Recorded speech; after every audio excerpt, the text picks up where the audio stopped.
What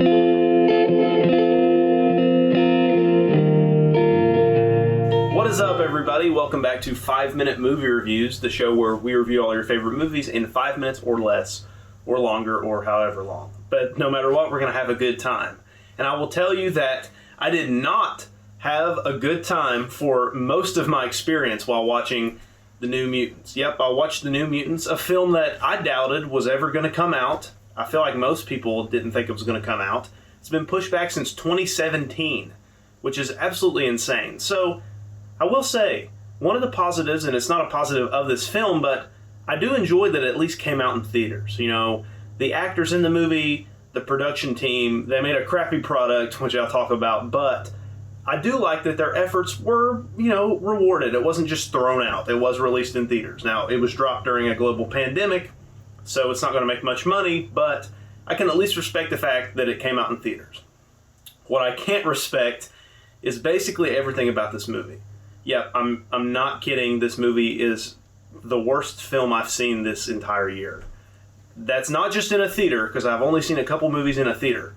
That includes everything I've watched on Netflix, every streaming service, VOD. I'm not even kidding. I hated this movie.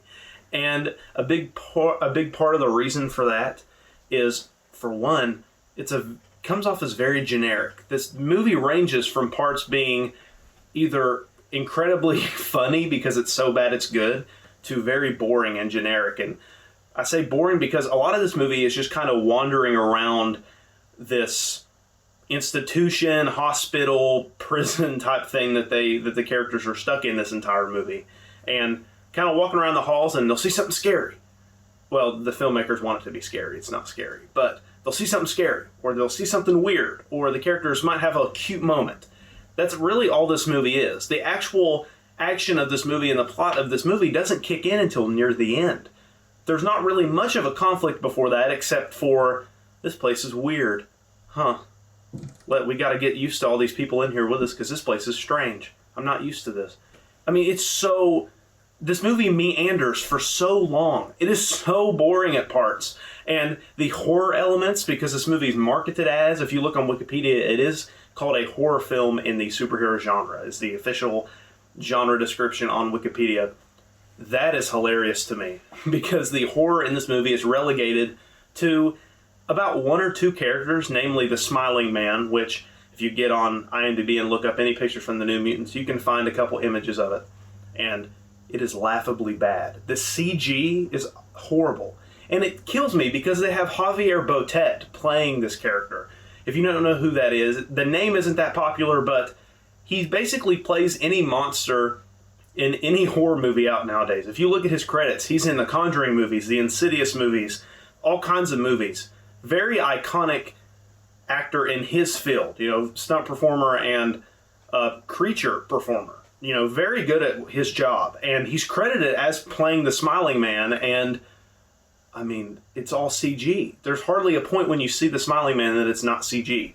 So why would you get Javier Botet in there to do that? If I'm looking at a cast listing for this movie and I see him in there playing a monster or a creature of some sort, I'm like, okay, that'll be entertaining. Nope, it sure isn't, because it's a CGI nightmare. The CG in this movie is awful. And I know this doesn't have, nearly as big a budget as some of the other Marvel movies or some of the other X-Men movies.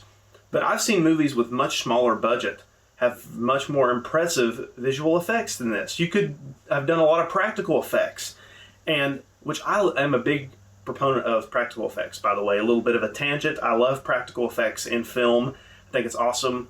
One of my favorite things about the new Star Wars movies, which I have a lot of thoughts on, and we have a podcast episode about that if you want to learn more about our thoughts on the Star Wars movies. But I love in the new movies how there's a lot of puppetry. There's a lot of dedication to practical effects. This movie, nope, it's a CGI conglomerate nightmare, and the CGI looks terrible. Apart from that, the acting in this movie, for the most part, is not very good. I will say that a couple performances, mainly from Anya Taylor-Joy and Charlie Heaton and Maisie Williams, those three actors are good. Their accents range from okay to Charlie Heaton's Kentucky accent is laughably bad. I can't take it seriously.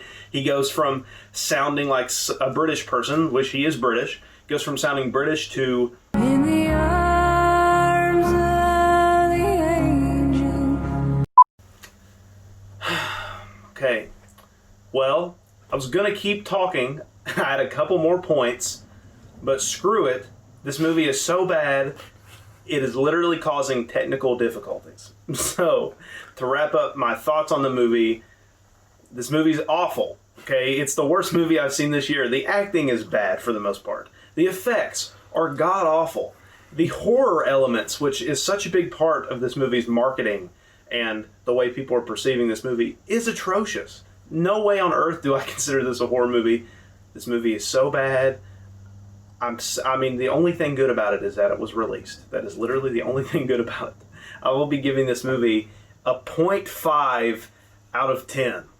Yep, I'm not kidding. That is by far the lowest score I've given a movie.